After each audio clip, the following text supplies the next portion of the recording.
Hey everyone, I'm Mike Burgers, associate at Preferred Real Estate Brokers. I'm here And with... my name is Josefleming. So today we're going to talk about some issues that realtors deal with on a daily basis and some that we've experienced. So Jose, I have a customer I've been working with for like 6 months, right? And I've shown them all these homes, new construction, resales, and they've fallen in love with a for sale by owner. And that's not in the MLS, so there's no guarantee what I'm going to get. I don't have a buyer's brokers agreement either, by the way. That's bad on me. What should I do? Yeah, so a lot of times this happens where an agent spends time working with a customer, they can't find them the perfect property, and boom, one day they see a for sale by owner and they want it. Only problem is that for sale by owner doesn't have representation, and because they don't have representation, there's no compensation or commission guaranteed to you representing the buyer. So in these situations, what I do is I explain to my buyer during our buyer presentation that if they ever see a for sale by owner, don't talk to the seller, make sure you talk to me because I'm your representation. I then contact that owner and say, owner, I have a buyer who's interested in your property. Before we move any further, I'm curious, would you be willing to pay me a co-broke for bringing that buyer? So in most cases, instead of them having to pay a full commission for an agent to represent them and an agent to represent the buyer, they're only going to have to pay an agent who represents the buyer if they want the offer bad enough. And if they say yes, great. All we have to do is have them sign a commission agreement saying that they'll pay us a commission, and we also have to have them sign a no brokerage relationship disclosure. Now the reason that we do that is because we don't represent the seller, we only represent the buyer. Yeah. Exactly. So usually that clears up the whole situation and we can do that easily. But your question is, what happens if the seller doesn't want to pay us a commission?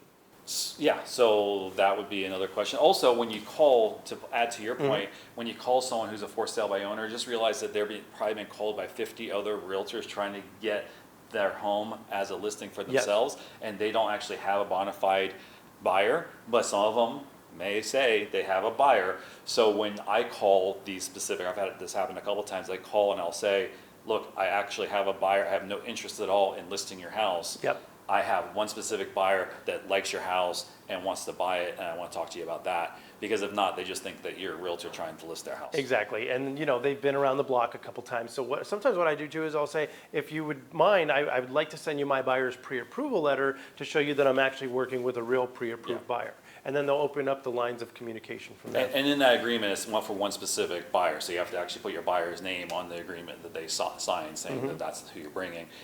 I've always had it where they're willing to pay me a commission, 2%, 2.5%, something that is satisfactory to me. But if they weren't willing to do that. Yeah, so then that's when we go back to the buyer brokerage agreement. If you're representing that buyer exclusively, that buyer would say, hey, Jose, for whatever you do for us, we're going to pay you a minimum commission of, say, 2%, for example.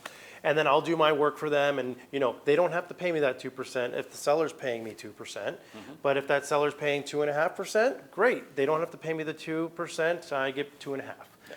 But usually in a situation like that, the buyers will still be more than happy to pay me a commission to represent them, rather than them go in at it alone directly with that owner with no representation. Yeah. So a lot of times the buyer will say, hey, listen, I don't want to deal with this person directly or alone. I would like to use your services. What would you charge for that? And then we could charge them just a buyer side commission for our representation. It usually works. Both sides usually are in agreement on it. But if you do get a seller who doesn't want to pay anything, do the buyer's broker's agreement, and then you can probably negotiate that into the offer where the seller ends up paying with it with some sort of concession anyway. Exactly.